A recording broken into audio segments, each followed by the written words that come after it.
Welcome to Everyone Loves Guitar, where we get to sit down and talk with interesting professional guitar players and related music industry experts. If you love playing guitar, stick around. You're in the right place.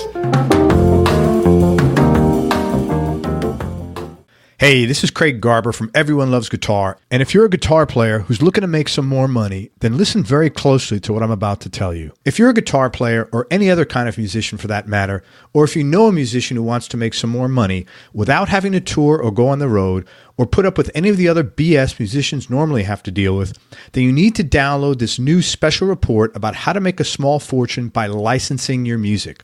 And by licensing music, I mean getting your music inserted into movies, television shows, and commercials. The report is less than 20 pages long, and it was written by Mike Elsner, who I interviewed in episode number 167 of this show. Mike's been doing this for over 14 years, and he's had over 2,000 songs licensed at this point in time. That means he's getting paid to license almost 150 songs per year. Now, keep in mind, most successful career musicians don't get paid for 150 songs in total over a 30 or 40-year career. Yet, Mike's getting paid for this on an annual basis. And the cool thing about this business is that you can run it from your own home studio, and you'll never have to deal with ivory tower record label executives telling you what to play and how to play it, and no shady managers or unethical business people telling you what to do either. So download Mike's free ebook on the 4-step plan to licensing success right now. Just go to everyonelovesguitar.com/Mike. That's everyonelovesguitar.com/Mike, M-I-K-E. Let me know how you like the book, and now let's get on with the show. Hey everybody, this is Craig Garber from Everyone Loves Guitar, and it's my mission to get every professional guitar player in the Bronx on this show. And today we have the second of 3 of them, and I don't know who the third is, but I'm thinking we'll find him somehow. Anyway, we got Gil Parris here.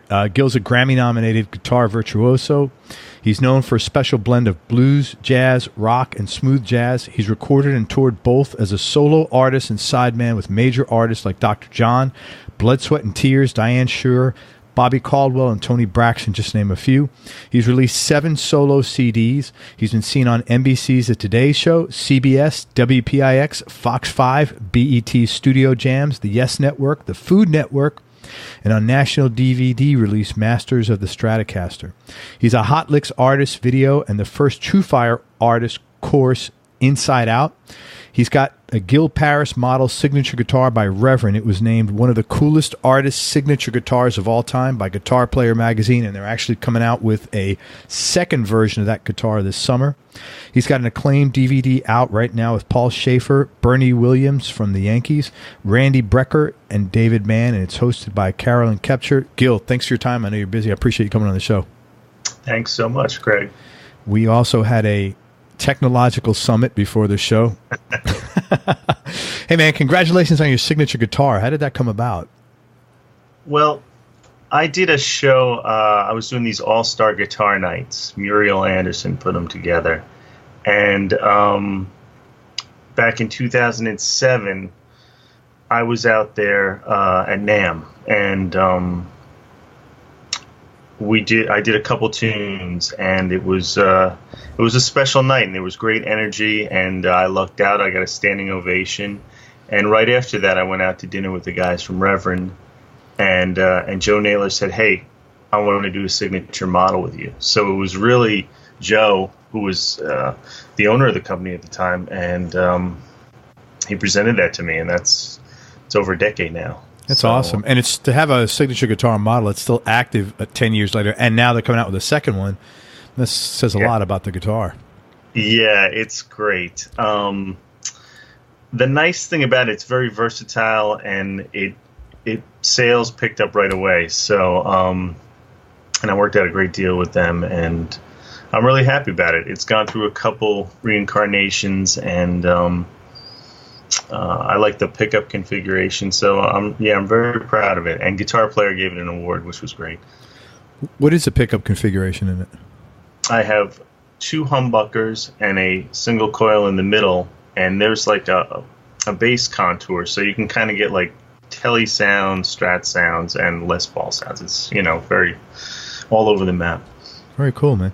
When you get a signature guitar with these guys, do they like literally, do you work on every single detail, like measuring up specs of, thicknesses and wood types? Yes, no. We went through a couple. I'm actually looking at the first prototype they did for me, which is right here. But yeah, we went through a couple different things that I liked and didn't like. But certain things, I had a rose on my old Strat, and we were talking about putting that on, but it's too specific, and but which they were right. Everything kind of worked out for the best. I've seen that Strat in YouTube videos. Yeah, it's very cool looking. Hey, for each of these artists, I want to just talk about a couple of artists that you worked with. If you could talk about how you got the gig and the nature of the engagement, and maybe a cool or interesting story about working with them, and if there's any takeaways that you got out of it, whether it's things that you learned about business, entertainment, playing, any aspect, if you did, in fact, get anything like that. And the first one is Blood, Sweat, and Tears. Yeah, that's a huge question because I take something away from every sideman gig. The thing with Blood, Sweat, and Tears, I got the call in 2000, and I was signed to RCA BMG as a solo artist. So I really didn't want to do any sideman work. And then the business started to change, and I ended up calling them back and saying, you know what, I want to do it. And David Clayton Thomas was the singer. Wow. And it was great.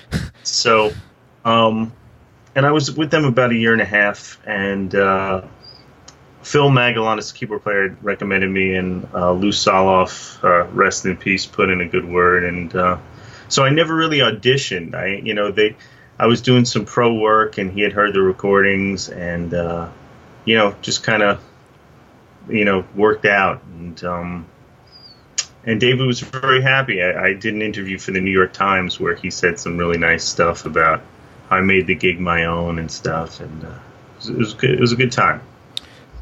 What was it like? Like, that guy's voice is so iconic and so, it's very unique. He doesn't, it's like when you hear him sing, it's no mistake. You know right away who it is. It's like listening to Paul Rodgers. It's Paul Rodgers. What was it like the first time you're playing and you hear that? Like, was it kind of weird? It was.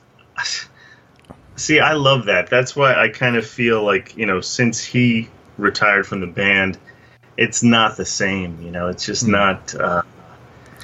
Something is really missing. And I remember our first gig was like some kind of crazy amount of people. It was like a rib fest, and I can't remember. There were a couple acts, I think Frampton, and there were like 50,000 people there. And I remember looking up on the big screen, and first gig, But his voice was something, and we got along well. It's tough traveling with somebody, all the time. And there was 1 month where we had like 43 flights in 1 month. So you can, but that's That's enough to makes you cranky regardless. But when you add that you're traveling with somebody, it's not. Yeah, it's even harder. Yeah. Yeah. How about Dr. John, another like iconic voice player guy, just musician? Well, I never had the gig with Dr. John. I recorded with him with a band back in, I think it was 93.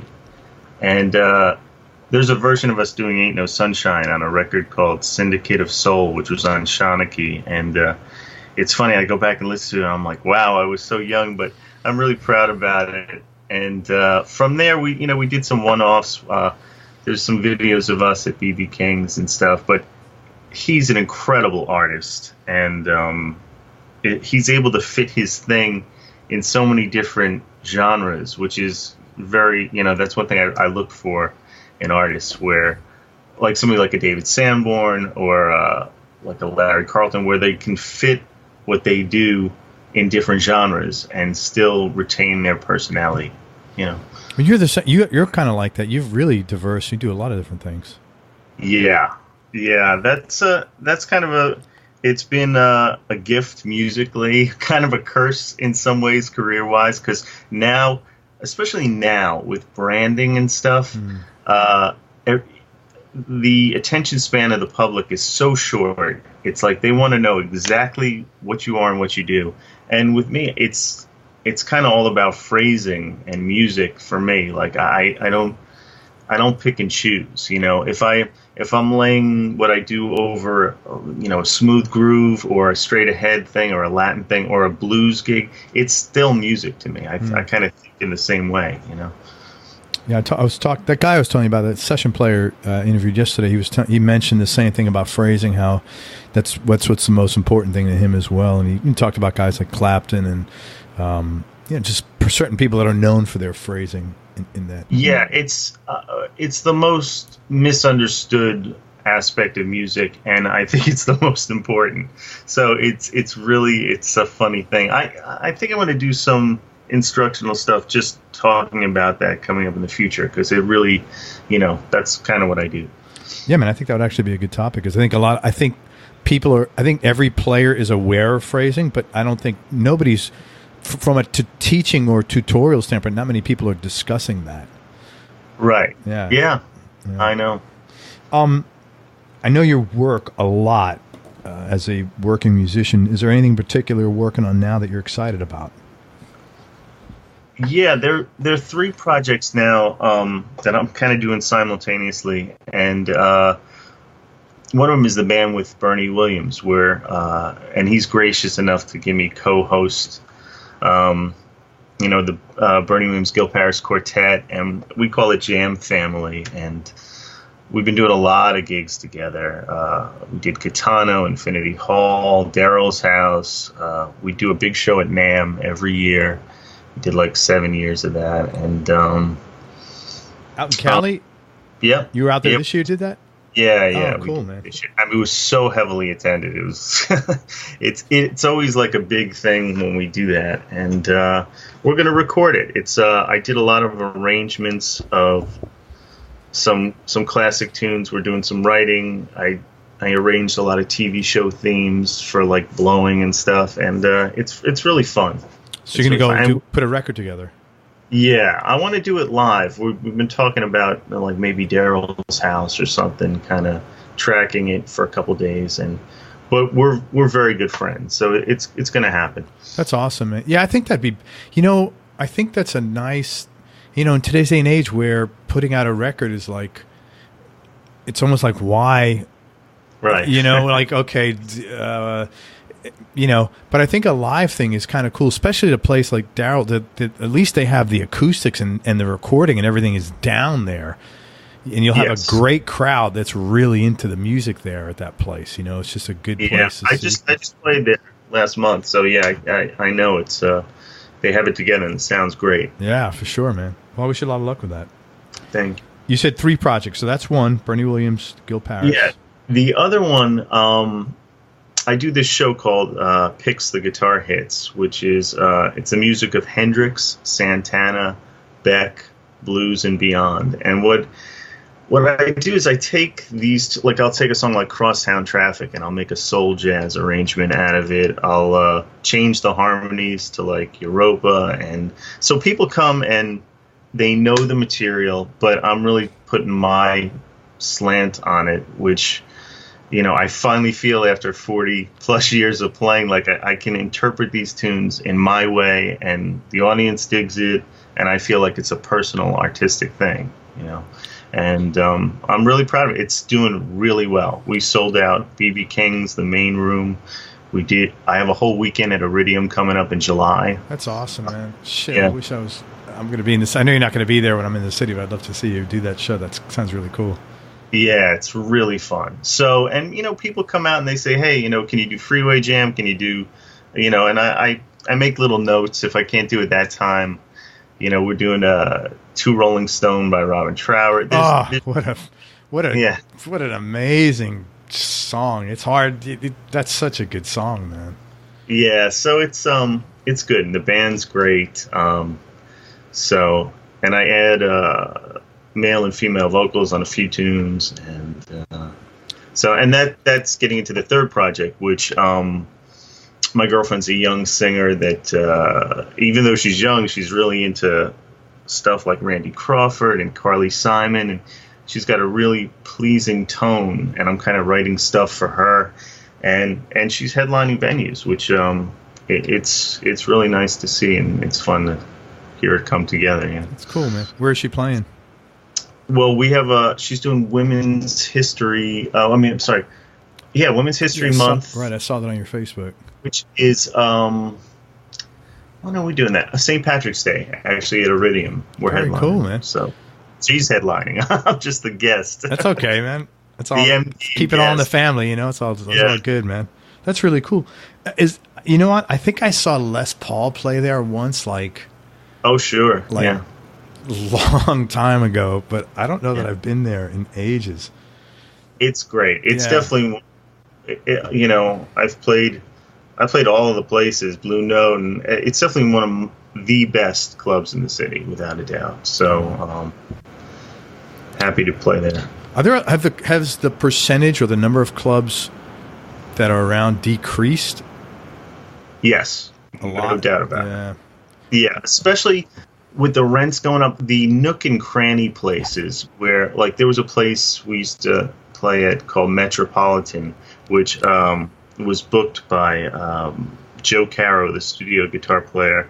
His wife booked it, and it was such a great scene. I mean, every Tuesday night, you'd see Hugh McCracken, Hiram Bullock would hang. I played there with everybody.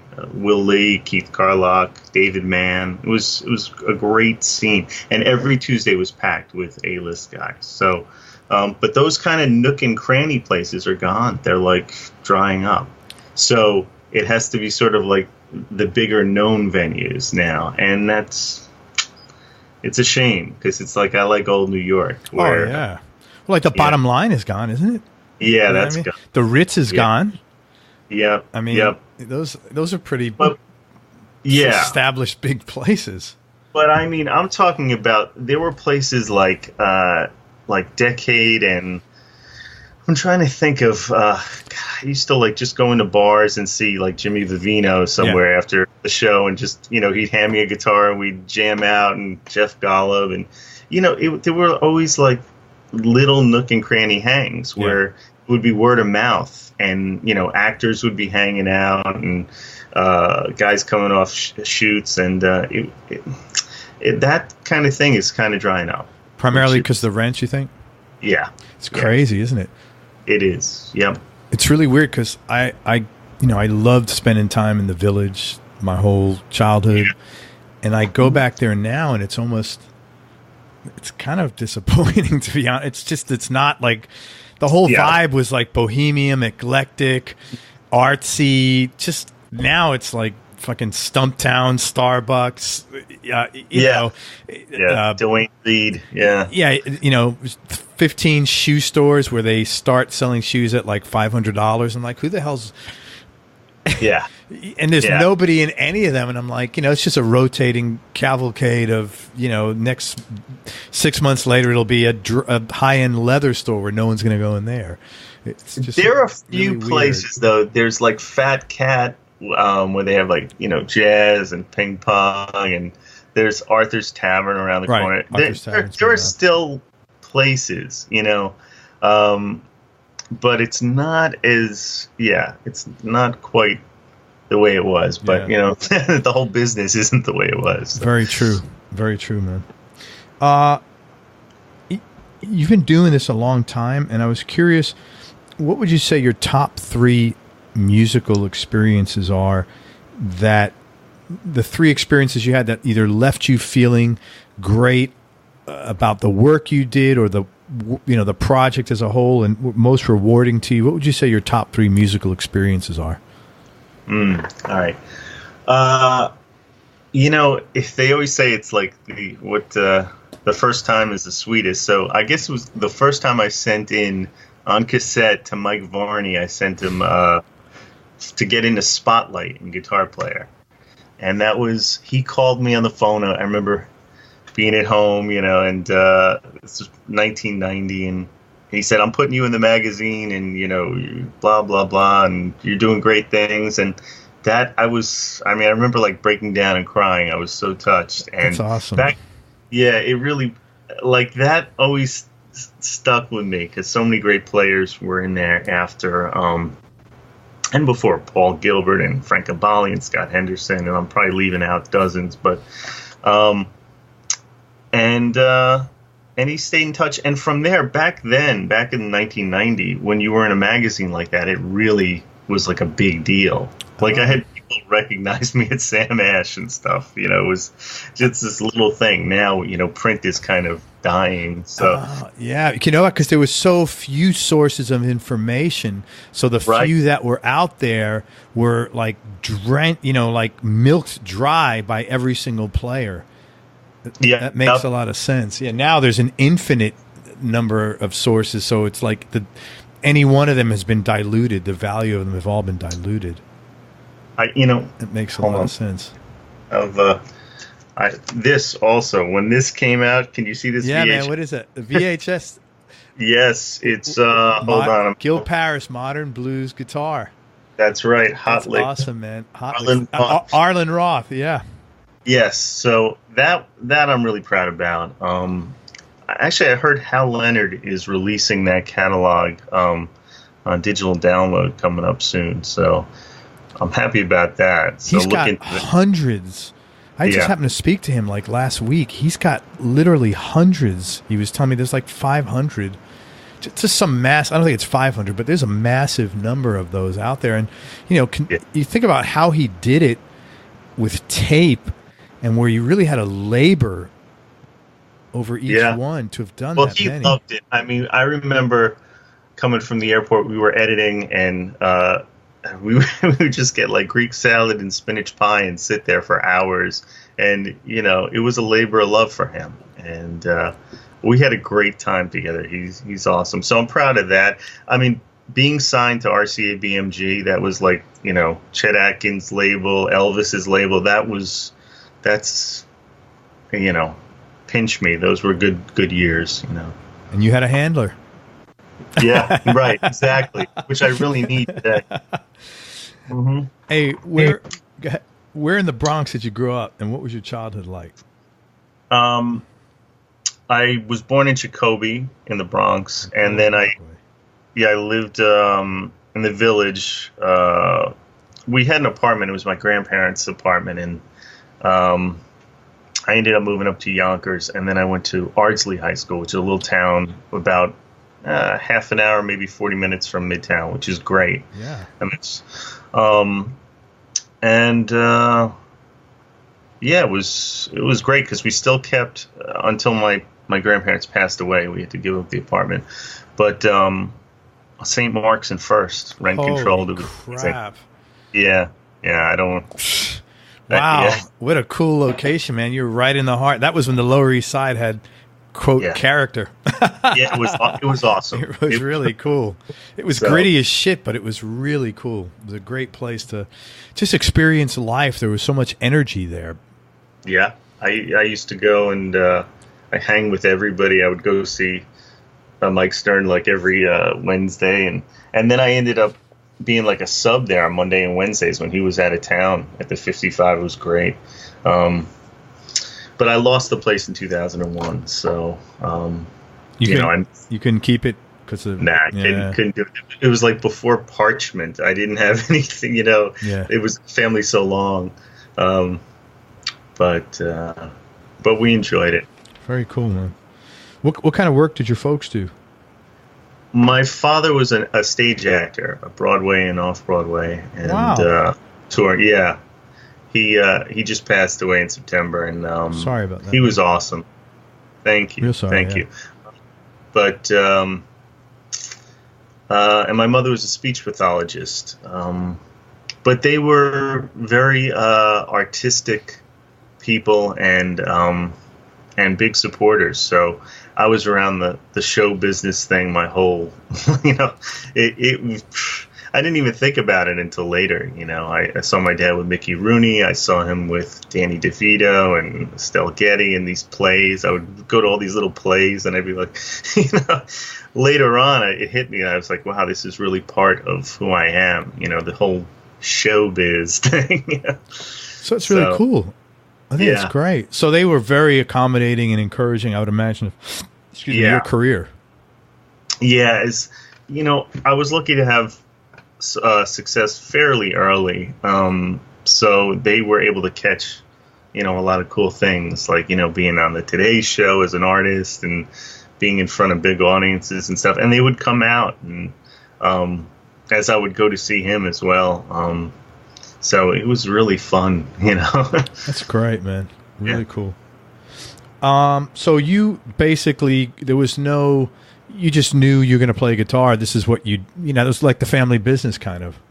Yeah. My first lesson was, I think, age 8 or 9. And, I was hooked after the first lesson. So, and I was kind of inclined to do it.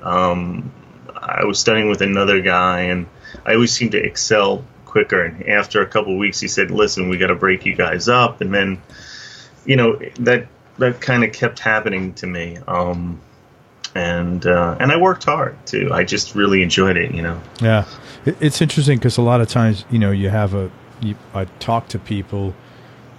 I think the perception is, you hear people make comments sometimes. Oh, he's a natural, but it's a lot of work. It's not like he's a natural and, you fog a mirror. You still had to do the work. It may have come easier and more naturally, and you had a talent for it, and you were excelling quicker. But I don't think people understand how difficult it is to become excellent in anything oftentimes. I totally agree with this. I have this talk all the time because you never know where the talent stops and the hard work starts. Sometimes it's different, with some people, and sometimes the most talented people don't make the best music. That's the thing. It's a funny thing. If you think about like the Miles Davis Quartet, like Wynton Kelly was playing before, and he had this like incredible feel. The notes were popping off the piano, like with this blues sound, and but people tend to think of Bill Evans more, where Bill was more introspective, and he really worked really hard. Not that Wynton didn't, but they kind of think about Bill more, and it's a funny thing. You never know where that line is, but I think you can't go wrong really working hard. No, that's the thing. There's just nothing's ever lost. Right. Nothing. Right. I mean, there's never a downside, to putting in too much work. Yep. I know Jim Campolongo. Yes. And if I told you this story, tell me to shut up. But I get an email from him one day at like 4:30 in the morning, and then we spoke. And I'm like, dude, what's up with that? And he goes, well, I like to get up because I could practice then. I'm like, wow. That was like, but that's why he plays. It's not like he's been doing this 6 weeks. He's been doing this a long time. Yet he's up at 4:30, clearing out his emails and spending 3 hours practicing. That was really impressive. Yep. And that's why he controls that guitar like not many people can. So right. It's real simple. Whatever you put into it, you're going to get out of it. It's not like rocket science here. Yep. Having done this for a while, if you could go back maybe and give advice to younger Gil Parris, what do you think you would have told yourself to make your life a little easier as a person or as a player? Save. I came up when they were, so the budget for my first record was almost $100,000, and then I think we dropped down to 40, and I just remember there was just so much money. So I'd have I'd fly in Harvey Mason to play, and, I had like Bob James and Sanborn. And then, if we were tracking, I'd have people come to the date and everybody would get lunch. If I had known that the budgets were just going to go bye-bye for instrumentalists, I would have been a little more frugal, Yeah. But things have changed a lot, since the post-internet music business is a lot different, And but let me ask you this, though. You and I have spoken several times, and I never get any sense of like acrimony or bitterness about that from you. I mean, nobody in any industry wants to have to kill themselves harder, but the reality is, I mean, like my wife went to like Target last week and she said they're now delivering and this place is delivering. I'm like, holy shit. And so everybody is basically, I think it's just like a new paradigm. The old days of, you know, making this, that's kind of gone to some extent. You know, it's a new shift, and we're accepting lower margins, and we realize we got to work more for it to basically keep up with Amazon. Right. Well, see, the new paradigm is work harder for less. That's what it is. Yeah. When I came up, it was kind of special. I mean, I would have a bin card, and my CD was there, was in stores, and there was a difference between being a recording artist and everybody else. Now it's like the playing field is level, but it's too level. So, you know, supply and demand is out of control. And, you know, I think it was Jimmy Durante who said, now everybody wants in on the act. Well, you know, it's hard for venues. There are only so many gigs, and it's hard sometimes for venues to discern, well, this guy's, you know, a real musician, and this, you know, it's a difficult time. And I think as recording artists, it's extremely difficult now, because if you think about like great bands and great acts, whether it's like Tom Petty, it took him 4 records in to make Damn the Torpedoes, right? It took him getting with Jimmy Iovine after a while. Bruce Springsteen, it took him, 3 records to make Born to Run. It took Led Zeppelin, 4 records to make Zeppelin 4, of course. So these are acts that every year they had big budgets. I mean, Zeppelin was living in a house. Like, you know, they had $1 million budgets, and they could work on, you know, they weren't blogging, they were working on their social media, they weren't doing guitar setups and teaching Skype lessons, and, you know, they were working at being Led Zeppelin. Yeah. So now it's, everybody says, well, man, you know, there are no great bands. Well, there's no chance for great bands. You know, it's like there's only so much time in a day, you know, and you give a little bit of yourself away and a little bit of stuff, and then soon there's nothing left, you know, there's only, so it's kind of unfair, I feel, for, you know, younger acts where, you know, the internet and obviously the lowered payout rate from streaming and everything. I mean, it's, you know, it's very difficult. Yeah.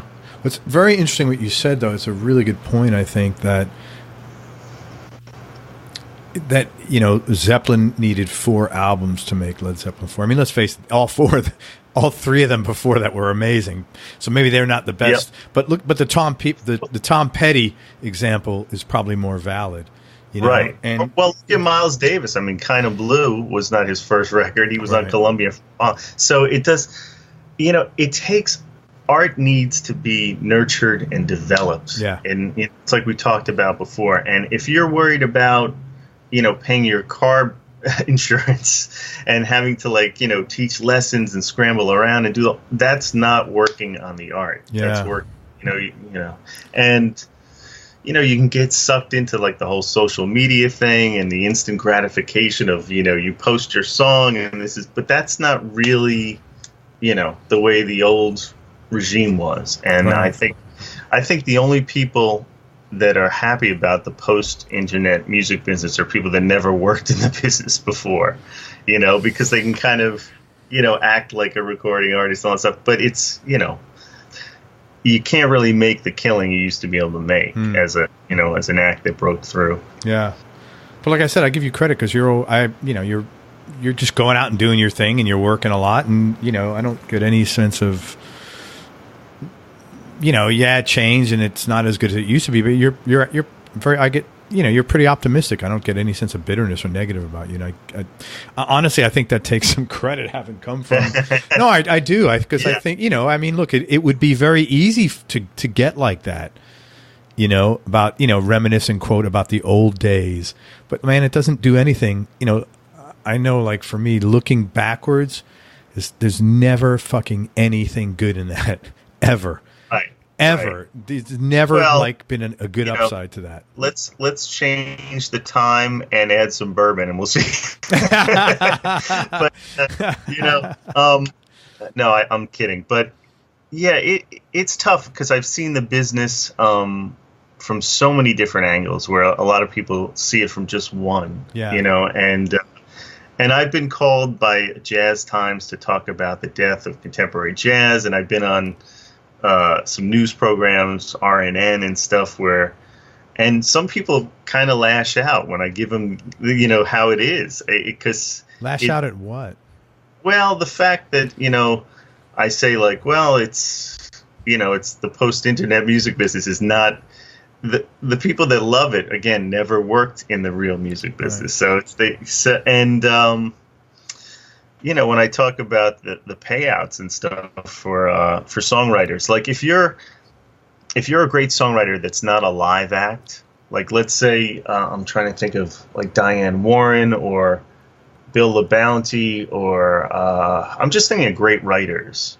If you're not going out and doing live dates, the payout that comes back to you from streaming is it's not like you can't make a killing like you used to. You can't even pay your rent. Right. Killing. Well, and I see this happening. I landed a song on Japanese TV back in, I think it was like 2002, and the checks really helped me. It was a good quarterly payment. And then I talked to the music soups from the same show, and they said, well, yeah, but now we take the publishing, and it's a buyout. It's a flat rate, $500 to get the exposure of it. And I said, wait a second, it cost me $1,000 to make the track. Yeah, and this stuff is happening where, you start to see people who have their songs in film and TV, and you think, wow, they've arrived. But there has to be a payout, and I think one of the odd things now is following like how to get paid. It's a little more difficult now, where you had mechanical royalties back then, you had airplay royalties. That it was. Now that stuff is drying up, and that's why live performance is so important. I mean, ask like Steve Lukather or somebody that had like thriving studio and writing business, and now he's on the road 200 days out of the year. And that's tough. Yeah, for sure. Let's talk about gear for a few minutes. As far as guitars, what would you say your go-to guitar is right now, and what other two guitars would round out your top three? Well, obviously the signature guitar for Reverend, and I like different incarnations of it for different reasons. I just used a Pete Anderson hollow body on a session that Reverend makes, that I really am digging. I was using an Ardinger hollow body, Matt Ardinger, that see a guy up in New York or something? He's in Philly. He's an incredible builder. You'd love this guitar. It's sort of like a George Benson model, but with higher quality components. And of course, I have a couple Strat Pluses from the late 80s that I think, since I was raised playing them, it's just sort of something fits in my hand, like it's sort of a part of me. So those are, my go-tos. I use Taylors. I just shot a bunch of videos for Taylor guitars, and I'm good friends with Tim Godwin, and I work for them a lot. So cool.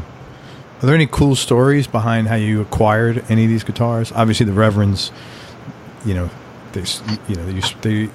it's your signature model, but any of the other guitars? Yeah, Billy Corgan from Smashing Pumpkins has a signature model for Reverend, but somehow by mistake they slapped one of my necks with my signature on it on his body and pickups. That's signature.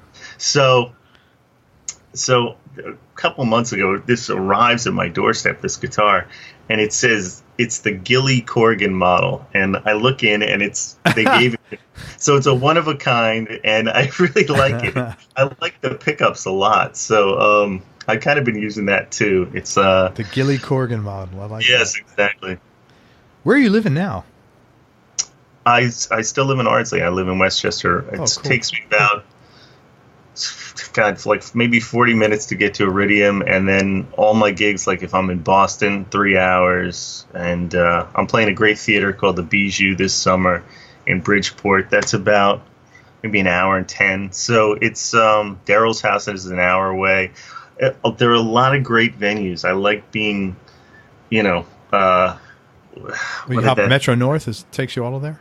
Yeah, I mean, I drive a lot, so because it's, parking usually included on a lot of hits, but it's so close and everything's right here, and I'm sort of 2 blocks from the edge, No, I can't blame you. It's good to be like. Plus, living in the city is tough. It takes a lot of energy out of you. Forget about the cost. Even if you had the money for it, it's like, I don't know. I love the city, but I don't know if I could live there. It's tough, man. It's a lot of energy. Takes a lot of energy out of you to manage that tight of people. Yep. Yeah, and it's tougher now. Oh my God, yeah. Are there any players who influence your playing that people might be surprised to hear? I did an article for Guitar Player magazine with Michael Brecker, the sax player, where I went to his place, rest in peace, where I was like fingering some of his sax lines and stuff. And I've always really been into those guys like David Sanborn. I'm mentioning other instrumentalists because I guess that's more of what I gravitate to. Although, I mean, there are guitar players that obviously have a big place in my heart, for like Cornell Dupree, Amos Garrett, Larry Carlton, Robin Ford, George Benson, that were a big part of the whole thing. But I tend to listen to other instrumentalists more. Well, Santana, I know, is a big influence on you as well. I've seen you play a lot of Santana stuff, and you do that. What's it called? Picks the guitar hits. Yeah. Yeah. If I asked you to pick do you remember the Tower magazine? I do. That's Pulse. Right. Yeah, Pulse. Right. I was in there a couple times. Oh, were you? I love that. That was such a cool magazine. And I remember I was like 11 or 12 the first time I'm in there, and I see this magazine. I'm like, is this free? And I'm like, oh my God, this is free. This is so freaking cool. But I asked you that because I think that's the first time I ever heard the Desert Island Disc expression. I mean, it might have existed other places. I'm sure it did, but that was my first exposure to it. Yep. I was curious what your top three Desert Island discs would be in no particular order, and knowing that this can change tomorrow. Just curious what the first 3 CDs that come to mind right now. I started out as a record collector, so I have, You have a lot of records still? I mean, I have probably 20,000 here, so it's wow. It's pretty crazy. That's great, man. 20,000. Yeah, because your parents probably collected records too. They, my mother was so sort of hip, East Village. She would take me to all these shops, and I was able to get the promo copies for like 39 cents of everything that was coming out, and I mean, I have every record that Eric Gale and Cornell Dupree played on, everything George Benson played on. I had to just get it. But if you were going to ask me, I don't know, top 3. I mean, I remember being knocked out by there's a record, Gate of Dreams by Klaus Ogerman, and the soloists are George Benson, David Sanborn, Mike Brecker, Joe Sample.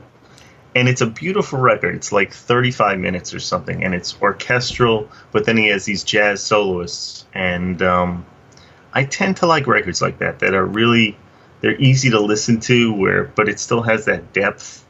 I like Christopher Cross's first record. I mean, it had Jay Graydon was playing guitar, and Larry Carlton, and Eric Johnson takes one of his first solos on there. And I didn't know that.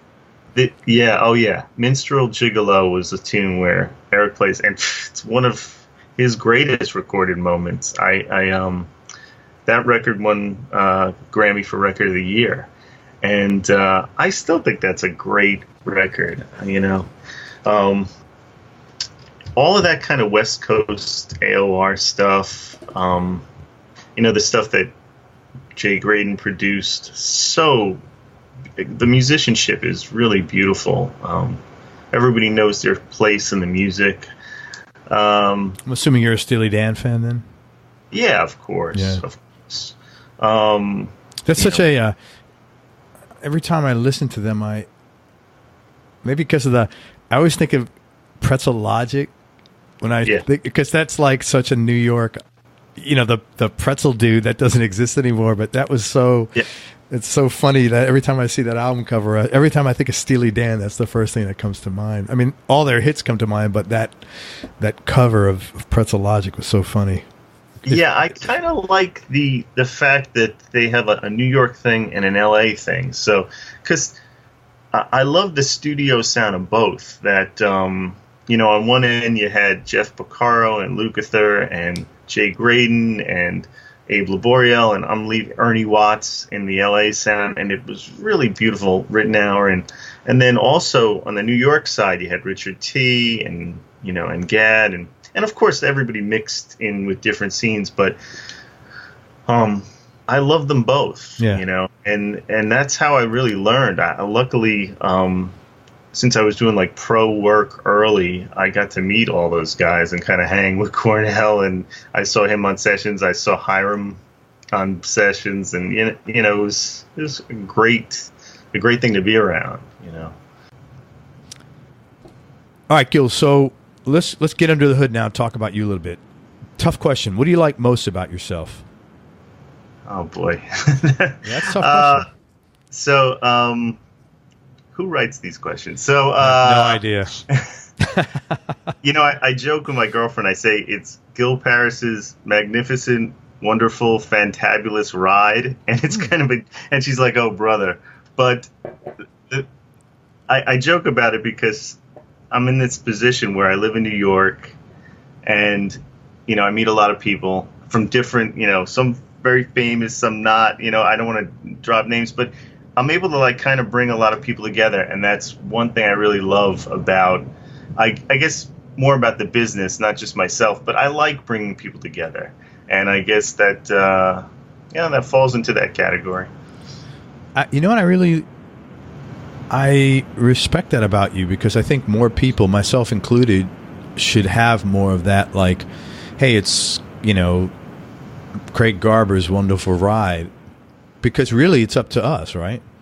Right. We only get one shot at this. It could be a wonderful ride. It could be, some people just fucking miserable trip. I like that a lot. I'm gonna write that down, because that's why I like doing these interviews. I get free therapy. Although I'll tell you a very funny thing. Do you know? You ever heard of the band Steel Panther? It sounds familiar. Yeah. They're a glam. They're a parody act. They're a glam. They're like a knockoff of the '80s glam metal bands, but they're like over the top, exaggerated. And I interviewed Satchel, who's their guitar player, and his response is what he liked most about himself. I'm just so fucking good looking, man. I mean, well, you can in mind. It was quite funny. How about the other side? If you could change one thing about yourself, what would it be? You know what? I'm good. I wouldn't. I'm lucky. I had moral parents, and I think it rubbed off on me. So cool. Best childhood memory?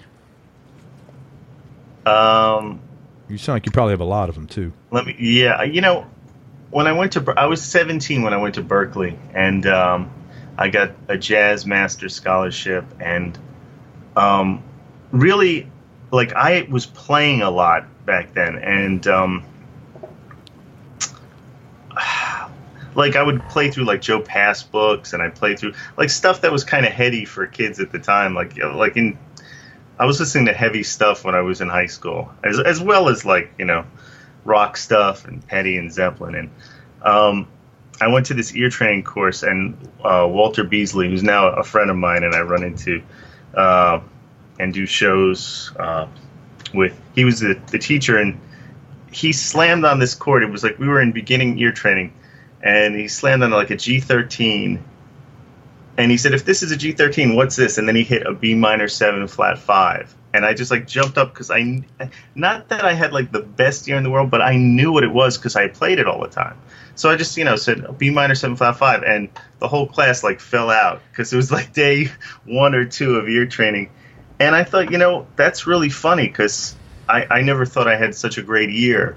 But it came from a point of like, again, like what we talked about earlier, where does the gift end and the hard work start, and I kind of felt like I was on the right track, and Walter and I, it's funny, we laugh about it. So that was like, sorry, go ahead. Yeah.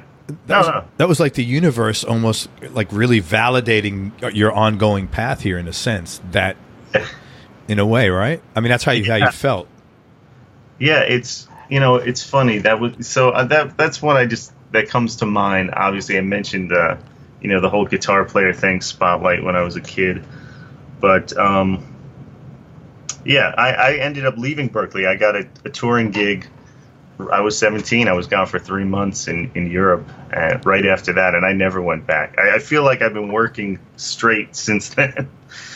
But you have been, but it's great. How many people would want to trade positions with you? Yeah. I've been a working musician, for whatever, 30, 40 years or 30 something years anyway. That's awesome. If you didn't, this is probably not a valid question. So I was going to say, if you wouldn't become a professional guitarist, what do you think you would have become? But I wouldn't imagine you could even answer that. Yeah. I mean, I would say an actor just because that's what I grew up around, sure. With Dad and stuff. So, and he wanted me to pursue it, but I always kind of find like I can be an actor with the instrument. It's like you kind of you're playing a role and speaking through that, and I kind of also take that approach to like when I'm putting on a show where I'm not just some jazz guy looking at my feet, getting into the music, and I like it to be an entertainment experience where like, you talk to I feel very comfortable talking to audiences. So, and a lot of people don't. That's another thing I realized, which I guess is sort of like a gift. Yeah.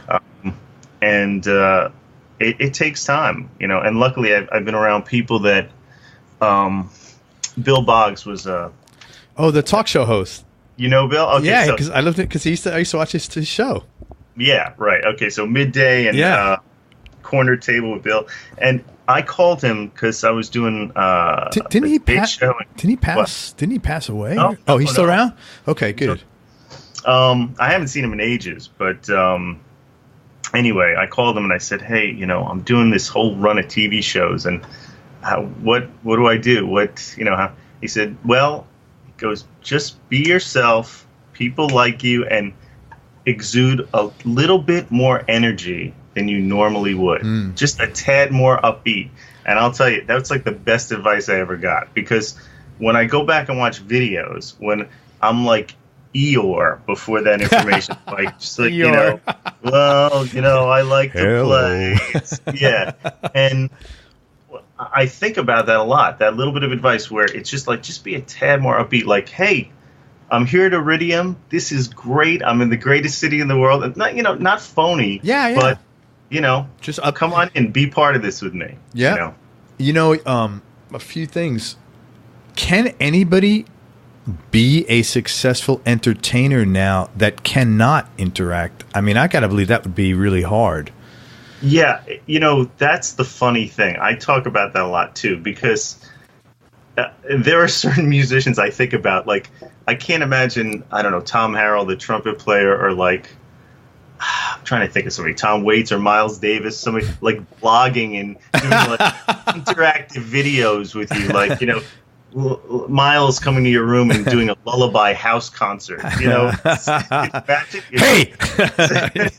So, but now there's this, people want that, that interaction, so it's sort of like you had better get used to that if you want to continue on this. Chris Bodie is a good friend of mine, the trumpet player, and he's like magnificent at just making you feel like you're the only person in the world when he talks to you, and bringing the audiences in, and that's something to think about. I don't think people want it. I think people crave it. Honestly, I think it's like, I don't know how somebody could be a successful entertainer without letting people in. Yeah. Yep. And it's funny because I got that same advice many, many, many years ago when I first got in sales. Someone said, "He who has the most energy wins," which is the same, basically what Bill told you. Yeah. And I've always, even like, I remember like if I was doing a webinar or a conference call in the evening and it was like 8 or 9 at night, and not that that's late, but I'm up 5. So 9 o'clock, I'm tired then, man. But I'd stand up and I'd always put like a yellow sticky with just said energy. And that's so important, man, because people will, absorb that and vibe off it for sure, man. Yeah. Yeah. Tell me something about yourself people would either be surprised to hear or might find a little odd. You don't seem a little odd, to be honest with you. I'm sure you got a lot of odd shit, but you don't. Well, let me say, I got like little stick-em notes everywhere. I'm very OCD, so that's probably, yeah. If I have to clean my strings after every gig before I put it, if I'm in the gym and like I put the weights back facing up with the number on there, that's that kind of thing, where I have to, everything like has to be sort of the same way, and that's a little weird trait. Yeah, that's a little OCD. I had another guitar player who's OCD, and his thing was he had to exert the same amount of pressure on the floor equally with each footstep. Wow. That's a fucking job, man. Okay, so he's worse than I am. Yeah, okay. And I'm like, so wait a minute, you're in the mall with your wife, and are your kids like, why is daddy way back over there? He's busy, because he'd have to redo his steps. Right. That was. Wow. That's like some, the show Monk. It's like I know Monk. the show, but I've never watched it. But yeah, I was like, man, wow, I really feel for you. It's like you don't go out much, That's tough. That's no, tough. I'm certainly not at that level, but Yeah, that OCD stuff is bad. But that's just a manifestation of anxiety. Right. Yeah. So we'll have another session to figure out where the anxiety is from. Is there anything that you're still interested in learning how to do? Oh, sure. Like what? Yeah.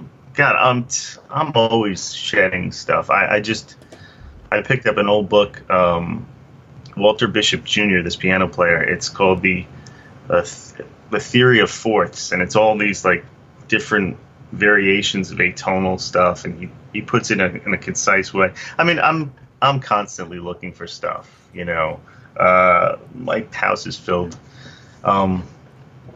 So yeah. Anything outside of music that you're looking to get good at or learn how to do? I mean, I'm into the fitness thing, so I like to just keep going. It gives me that energy, Sure. But no, besides that, it's just, personal growth. Very cool, man. Biggest business or personal win? I'd say, if I'm really looking at the whole thing, I've always been able to make music and travel on other people's dime. Really, that's these days that it's getting rare. It's like, again, I've had budgets for my records. For my live DVD, I was signed to a media company. I had Paul Schaefer there and Bernie Williams, and I've always when I travel, it's taken care of by whoever I'm working for, and even if I travel on my own, if I'm touring on my own. So, to be able to create art and not be, I get leery about this whole crowdfunding thing, this whole Kickstarter, because it gets to be like tons of vanity projects. It's like the person with the biggest Italian family wins. If Antonucci can give $10, then Grandpa McNeil. Wait, that's a Jewish family. So everybody will money, and it just gets to the point of like, what is the point of this project? It was different when I got in because there was a huge separation between either you were signed and somebody gave you, that's what made you a professional, somebody who gives you money to create work. Yeah. Like now it's so bizarre, but I'm very proud of the fact that, it wasn't like a vanity career. No, for sure, man. And just for people to listen, check out Gil Parris. He's too modest because he's got a whole bunch of other things that we really didn't talk about. But man, you should just spend some time researching him. He's a very diverse player who's had a career for 40 years now, a busy career, and he's still very busy now. In fact, he said he's busier now than he's been in the last 5 years before that. So, I was kind of beating him up a little bit, like, man, you got to tell people what you do, but he's a little modest. But just check him out, please. Thank you. Anyway, have you ever had a specific experience that changed your life or altered the way you think about things? Yeah, well, back in 2001, when I was on the road with Blood, Sweat, and Tears, I flew into New York, and I was meeting a friend from the airport, and I went by this bar in Yonkers, and there were no words exchanged. I had my hands in my pockets, and somebody hit me from behind. There was and I don't know if they were trying to mug me or what the impetus was, but there's been interviews and stuff where I talk about it. But what happened was I was knocked out cold, and when I fell back, I fell on my hand and I broke my finger, my index finger. So I lost we had a whole tour with the Doobies coming up. We were in Chicago for like 3 days, and I had to give up the gig. So I couldn't play for a while. And it was your left hand? Yeah, it was my left hand. Wow. So, and my face was all swollen. And luckily, did they rob you or anything? No, luckily, I heard some people screaming and stuff. So somebody came to help me. And then my friend came in and, took me to the hospital and everything. And I was fine, but it was just I couldn't play. Yeah. So, and that was just so bizarre, to be like, I talked to Larry Carlton about it because Larry went through something way worse than me where he was shot. And I did a couple double bills with him later. We did the Cutting Room. I can't remember what year that was, but we did like 4 shows in a row. So, and I talked to him about it, and he went through hell, and it was a weird time for me. But it's odd because my mother had Alzheimer's. She got it right after that time. And when I was off, I was able to spend months with her where we could just, and then she got very ill. And then I ended up going back out on the road with this sax player, David Mann. So it's weird. I think it was I kind of think of it as God saying, hey, slow down a little bit, deal with your family, and then you'll be okay. And it all worked out. But it definitely changed my life. So you would never have had to spend that time with your mom. That's really good that happened then, effectively. Yeah. Yeah, it's weird. Wow. Yeah. It sounds like you hear these things happen, and it's like maybe a mistaken identity. Maybe they thought you were someone else. Is what it kind of. Could be. I was. What they said, because we went into some legal stuff after that, which ended up being thrown out. But I was dressed very nicely, and it was like a little seedy area, and I probably should have been playing pool, but who knows? Yeah, but they would have stole something from you. That's what I'm saying. The whole. Well, I think it went by too quickly. I think once I was hit, people jumped in. Oh, and there wasn't any time to. So there was no time to. Yeah, and I was wearing a coat. I was all bundled up, so any wallet or anything was inside. So wow, that's wow, that's wow. Glad you got through that. All right, holy shit. Yeah, pretty crazy. Yeah, that is crazy. That is really weird. Good, nothing happened to you, and I'm glad you got to spend time with your mom, which is even more important. Yeah, Yeah. One last question, man. What has been the biggest change in your personality over the last 10 years? And how much of this change was deliberate? And how much is just a natural part of aging? Well, I mean, I guess recently would probably be the loss of both my parents was, that's heavy to anybody. Yeah. But I think the business has changed so much. It's very easy to, I see guys very bitter about it. And I think part of that is that everybody wants in on the act, and the supply and demand is so crazy. And you've got people who are part-timers, and they're taking work away from the professional guys. And but I don't know. It hasn't made me that jaded where I still feel the same exuberance to go out and perform. So in a lot of ways, I'm the same, but there's a certain calmness to, getting towards this age in the business, and so I guess I'm in a good place. Good, man. Let me tell people a little bit stuff about you, and then please chime in if I have to hit you over the head to do it. It seems like.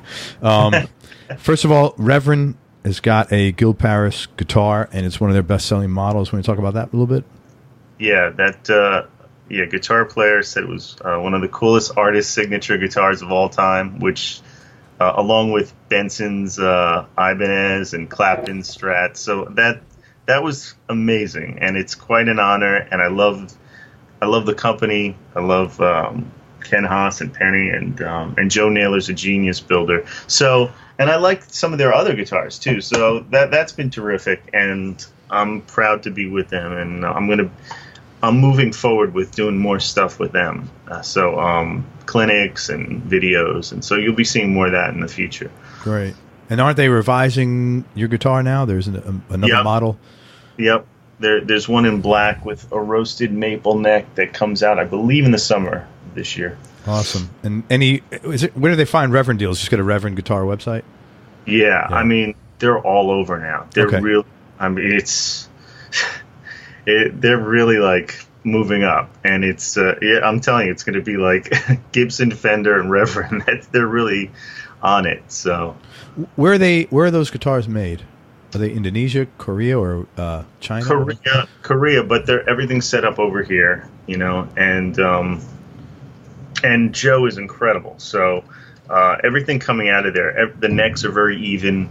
You're not going to get anything that isn't playable. Everything is, it's pretty amazing because they're competing with companies. I don't want to name names, but that are far bigger. Where with their price point, they're doing a lot better work. I've talked to a couple of builders actually that are building in Korea, and they have really good quality standards there. Yeah. These are guys, and I'm sure Reverend's the same way, that I've had existing relationships with these guys for a long time. So it's and one of the things that, if I remember correctly, that was really impressive, that there's not a lot of turnover there in these factories. Like, you go in there and there's the same guys that have been building the same guitars for 12, 13, 14 years. Right. Which is, very unlike the American, especially like Gibson. You got people, who the hell knows how long they're staying. Right. You also got some stuff on True Fire. You got 50 Countryfied blues licks, and you got a smooth jazz program.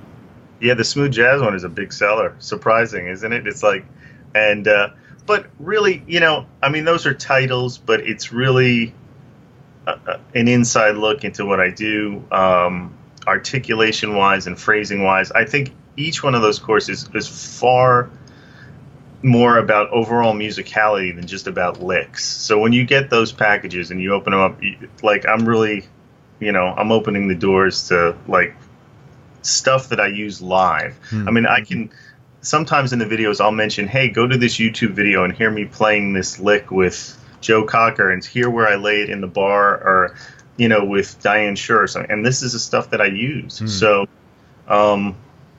there's a lot of watered down information out there, and I just can't present anything that's not something I'm using all the time. Now, you got a really good work ethic. I respect that about you, and I know that you have you're not bringing something 50% no matter what you're doing, so That's really cool.